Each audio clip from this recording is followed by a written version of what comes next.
Bear, we are back. Back in the saddle. What do we have, about 4 weeks of summer vacation or something 4 weeks, like that? Or? 4 weeks seemed like an eternity. It did, probably for our viewers out there. They were all sure. probably wondering where we have been over the last month or so. We were bombarded with requests to get us back on the air. Where are you guys at? It's been so long. No. Well, I did get a couple people ask me, and I said, not much going on this summer, but we'll be back at it strong and come early fall, late summer, and here we are. Yeah, it's middle of August, and we're Friday Night Lights. We're here. We're ready for high school football. This will be. We'll talk only high school football today. We'll kind of ease our fans back into things here. We don't want to overdo it. We don't want to. For our first time viewers, we don't want to overdo it. We'll preview the whole high school football season. We got our tab coming out this week. Hopefully you picked one up. Yep. Before you head out to wherever you're going Friday night. It's the Bible for area teams. You got to have it for week 1. So we'll get you all set for that coming up on this episode of Extra Points.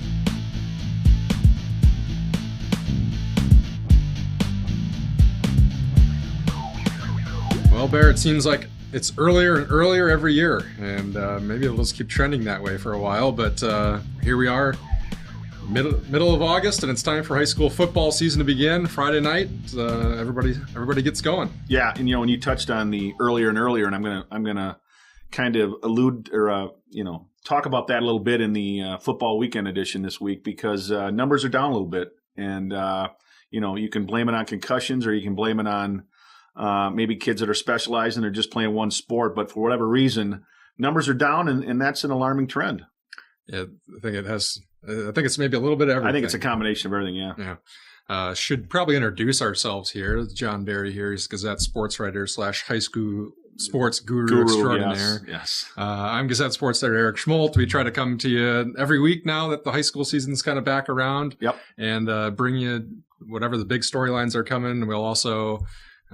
Packers have started their preseason. Coming up in about 14 days. So. Typically, we go through a little bit of everything from around the area in the state, but this week we're just trying to get you ready for the high school football season. So we're going to go through here some of our area teams and conferences, and you can follow along if you've already picked up the edition of the high school football preview tab. Came out in Wednesday's Gazette. It did, or is coming out in Wednesday's Gazette, depending on when you're watching this. And you can kind of follow along, and I think probably. Why don't we start right here in Janesville? Okay. And I'd say we'll start with the playoff team from last year. Janesville Parker went 4-5 last year, but found a way to make the playoffs because there weren't the sufficient amount of over 500 teams. So they found their way in and got a little bit of a taste of the playoffs. And I think this year, trying to work themselves back to a point where they're in automatically. I think we're looking at a team here that can probably finish above 500 and maybe even surprise teams with contending in the Big 8 a little bit. I would concur, and that's I did their preview for the tab, and in talking to Clayton Krieger, he kind of talked about that year one where it was he called it semi-successful. He said they made the playoffs, but not the way they wanted to. They kind of backed in, and he didn't want that. But he said the Vikes have definitely set the bar high this year. He said there's things going on that he's got them excited, and the kids are – there's a good group there. Let's put it that way. They're going to welcome back Sandy Toyer, who's going to be a big addition because he ran the 40 in 4.3, and you don't coach that. That's quick. And DJ Vance is back. I kind of wonder who was using. Well, I'm not saying how accurate it was. I don't think he's Usain Bolt. There's a lot of 4.3s out there that never get seen, it seems like. True. But hey, he's fast. We know that. He is fast, and he's one of the weapons that they're going to have at their disposal. And in the Big 8, and they'll find out right away with Verona, because Verona will come in and run that counterclockwise, whatever you want to call it, trap play that they run so successfully that it's coming and you still can't do anything about it. And, DJ Vance is back. He was a back of the year in the Big 8 a year ago. Ed Jacobson's moved to fullback, and they're big up front. To me, I mean, that's kind of where it starts, and it has in the Big 8 for a long time. If you have the bodies up front and the guys up front that can pave the way, then you're going to contend. And I think this Parker team has that in Malik Williams and Alonzo Velasquez and Logan Murdy. And Juan Harris. And we got to talk a little about Juan Harris. Coming back, played a couple of games for him 2 years ago, went to Iowa, committed to Iowa, decommitted from Iowa, committed to Iowa, decommitted from Iowa. No, he's he's verbal to Indiana now. Yep. And we'll kind of see exactly how he fits back into the mold. But I mean, Division I teams are on him, and if you can add that to the fold, then that's a big deal. To be honest with you, he is the biggest frame-wise high school kid I've ever seen. I mean, he's 6'5", They listed him at 390 originally. I don't know where he's at now, but he's certainly the biggest kid I've seen, putting pads on. You get him in pads and everything, and he's a monster. But he's a guy that's got to stay healthy. They're going to use him on both lines. They're going to have to spell him as well because, the first couple of weeks it's usually pretty warm, and kids have a hard time going both ways. So interesting to see with Parker. The key for them is going to be their defense. They couldn't get off the field last year on third down, and if they don't do that this year, that high-powered offense just sits there and can't score if you don't have the ball. It would expect them to score when they do have it, though. I would expect them to, yes. Ed Jacobson, obviously. Yes. Kind of just a athletic freak. Yeah, he is. A little bit. And Clayton said he's going to get the ball. Yeah. So, you put even when Vance gets the ball, if you put that line and then you have Jacobson at fullback, that's a pretty nice wall ahead of DJ Vance or Devon Thornton. You put Toyer at one end and Jaden Ellis on the other, and you could give Jordan Bailey time to throw because we know he's athletic. I would expect Parker scored 19 a game last year, and I would expect them to be in the mid-20s this year. But again, it's going to depend on their defense. I would say most of the people around the Big Eight seem to think kind of the usual suspects. Middleton, I think, is probably about the top. I think so. And then you got the Sun Prairie typical teams, but La Follette Memorial. I predicted in my Big Eight preview, I thought there was many as 6 teams that could have a shot at the title.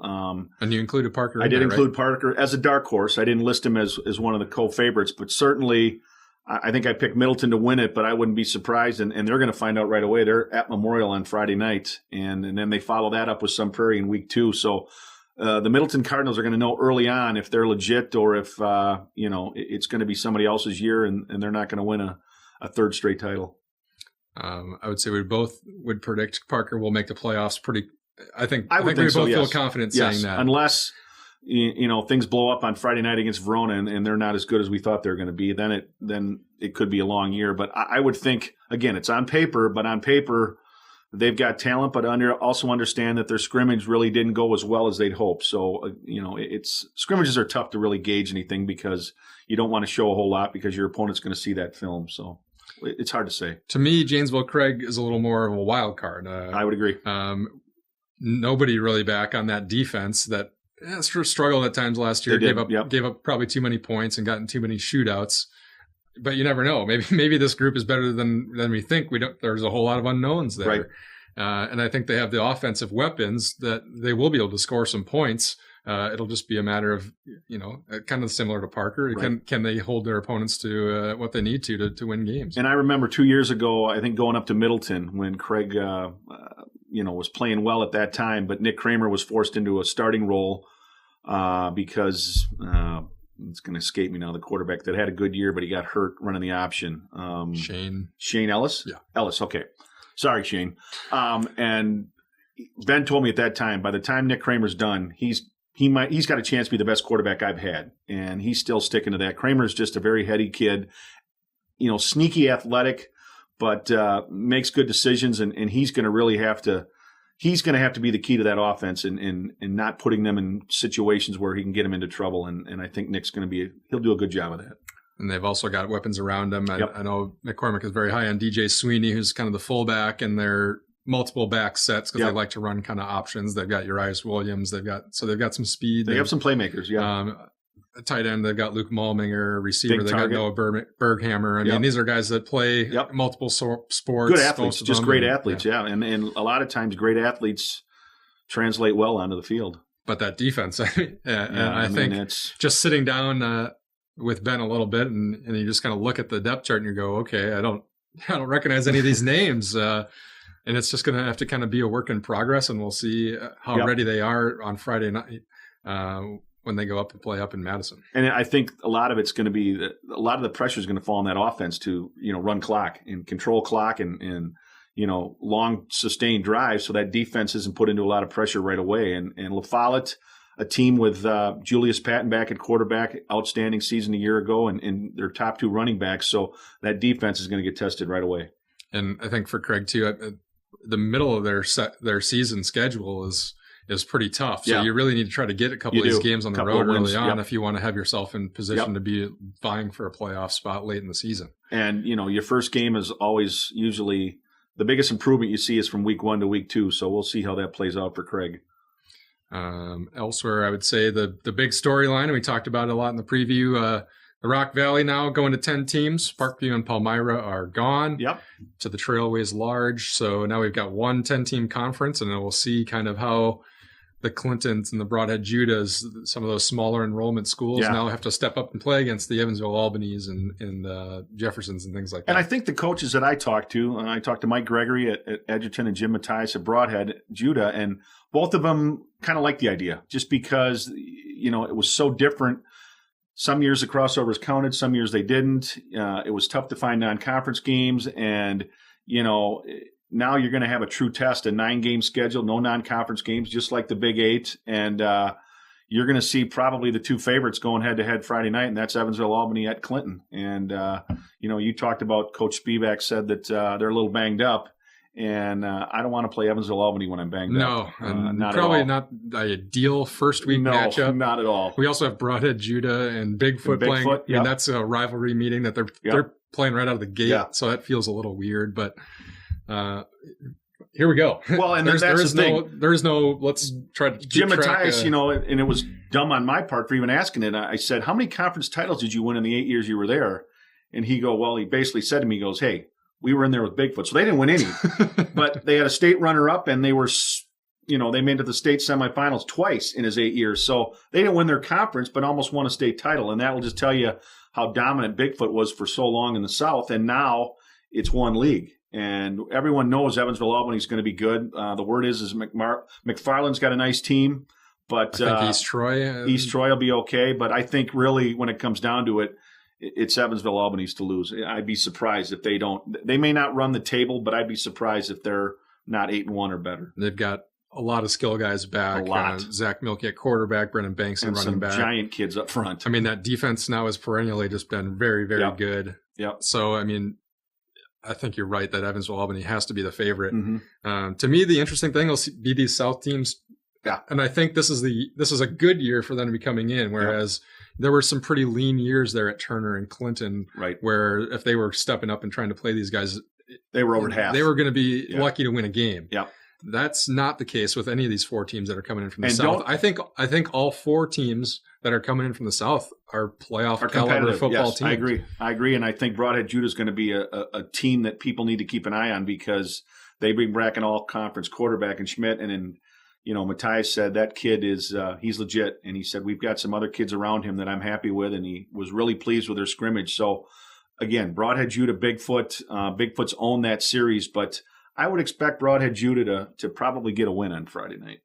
I think you're sleeping a little bit on Beloit Turner too. I mean, you've don't know enough about them. You've mentioned all these other South teams that I got a chance to talk to Derek Deal, and I mean they just have almost everybody back from that team that really, I think people expected them to take a step up, but I don't know if we expected them to tie for the Rock Valley South title and to make it back to the playoffs the way that they did, and they've got some very good athletes back. It starts kind of with Tyler Burt and Juan Reyes. And I think a lot of weapons there. And I think Turner, maybe the dark horse team, even if they did make steps and ahead. I think you had mentioned Ethan Burns was moving to running back. So, I mean, Seth Smith was a 3-year, almost a 4-year starter at quarterback. So that's obviously the one area for Turner where, that's going to be tough to replace. Well, they had some guys last year. I mean, there were times that Smith couldn't play. So guys have played there. I think they'll be all right. I really do. Yep. We'll kind of see Edgerton. Mike's happy with the kids that he's got. Their numbers are down a little bit. They don't have a huge upper class, but the kids that he does have, he's confident in, and I think Edgerton, he feels like they'll be able to compete every Friday. I would say the same for Bigfoot. They have Jackson Enns back at quarterback this year. Probably the best athlete in the conference. I think their line's maybe not as deep as they have been, but I think they'll be pretty good up front as usual. And I think you mentioned Clinton as maybe being a title contender as well. And I think that starts with their 2-headed running backs, Jordan Jones and Peyton Pope. I think the one team that I got to believe is going to struggle is Whitewater. Just so young. They only got 4 seniors on the team and playing a lot of sophomores and, nothing against that, but you're just not as physically mature at that age as you are, obviously when you're juniors and seniors. And I think it could be a long year for the Whippets. Other storyline around here is Milton was first year quarterback Matt Lee. Quarterback or coach? Coach. First year coach. Maybe he's coaching the quarterbacks. Well, maybe he's coaching quarterbacks. Yeah, that's true. Okay. They've lost a lot from the two teams that have won back-to-back Badger South titles along with Monona Grove. But it's a good program, and it's a program that normally doesn't have to reload. They just rebuild. They just reload, and they get Mount Horeb first game, and Mount Horeb has been scoring like crazy the last couple of years. So a good test, a good Badger crossover test for Melton on Friday night. And then they've got a few games here before they really delve into the Badger South into the season, Monona Groves and everybody else. Yeah. So I think the thing with Melton is where they're going to be at skill position wise. I think they've got some big holes to fill there, but that doesn't mean that they won't find anybody. And like I say, that's a program that just churns out good players year after year. And they're going to be tough because a lot of the wrestlers go out, like Billy Pitzner.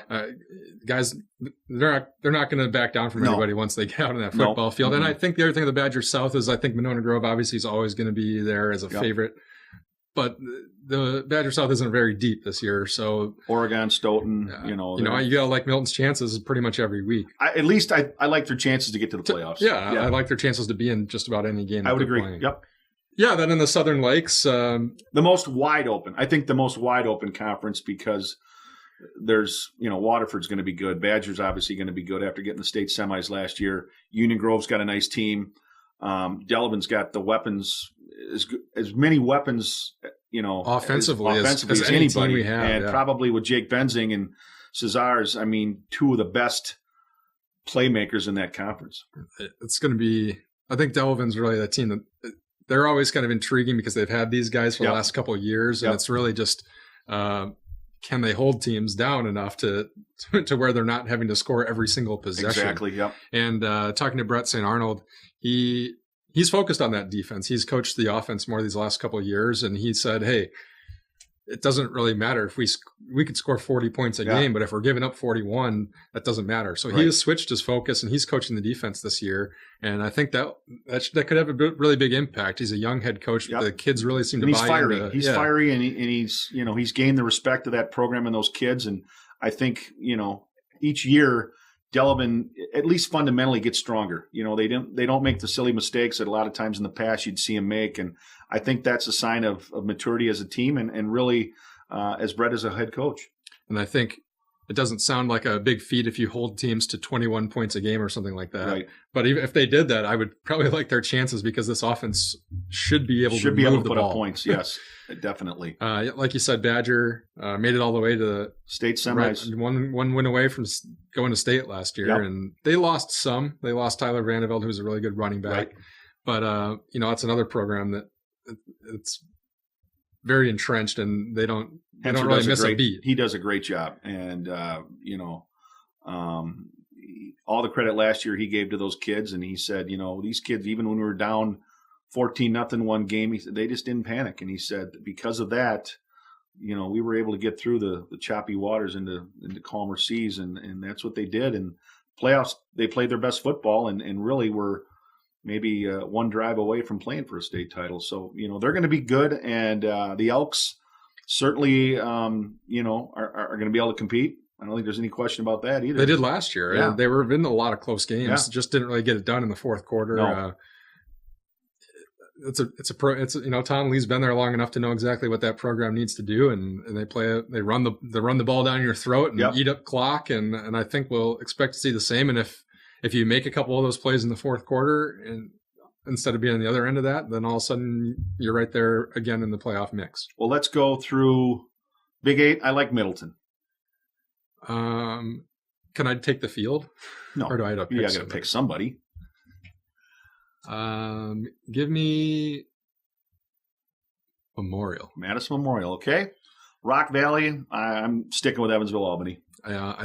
I think you'd be silly to bet against them right now. Okay. I can't do it. No. Badger South. Would you give me the field there? I will give you the field there, yes. I'm still not going to take it. Okay, all right. Badger South, I got to go with the Silver Eagles just because of the tradition and there's so much uncertainty with Melton and doesn't mean they're not going to be a good team, but I just think the uncertainty and the new head coach, I'll go with Monona Grove and the Badger South. Yeah, I think you have to. Yep. Again, when you get these teams that do it every year, it's hard to bet against them. In the Lakes, I'm going to go with the Wolverines. Waterford for this will be their 4th straight title if they win it. I believe 2 of them they've shared and 1 outright, so this would be number 4 in a row for them. I'll take Badger. Okay, all right. I think they build off of what they did last year. I know they lost them, but I think they can go. And back I think of the 4, again. that's going to be the one that is going to be the closest. Let's put it that way. And we got to keep a couple eyes on the Trailways Large. We don't have the Vikings and Palmyra, not a conference we're familiar with because there's no other teams that we're really in it. And there's some long bus trips. I hope they grab subways or Culvers or something on the way back or the way there, so that they can enjoy that 2-hour bus ride to Fenimore or wherever they're headed and go from there. But for Parkview, I think the one thing is, and Bob Myers will talk about it, is it's being competitive.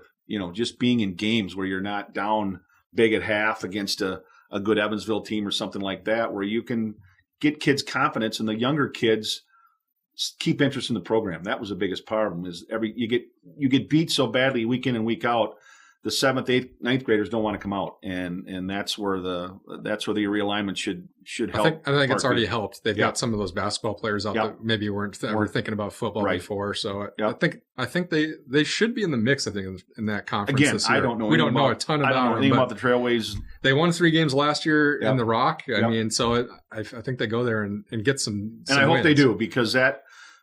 With what they've been up against for so many years with their enrollment compared to everybody else's, the fact that they were 600-700 less than McFarland, good for them. And I hope they enjoy it, and I hope they take advantage of it. And next year when they go all in on all sports, then it's going to be interesting.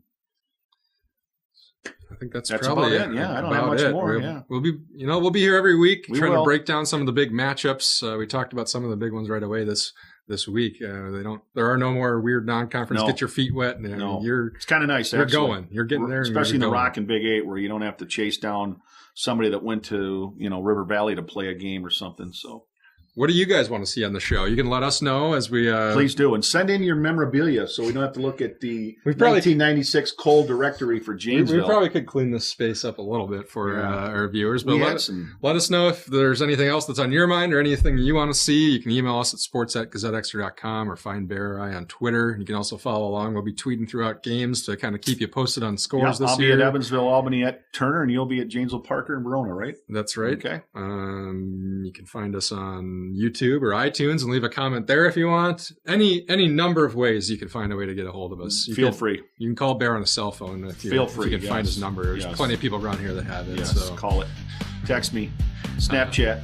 We'll be back here next week. We'll probably talk a little more Badgers and Packers, and we'll see where we stand after week 1 of the high school football season. Thanks for tuning in, and we'll see you next week. Take care, everybody.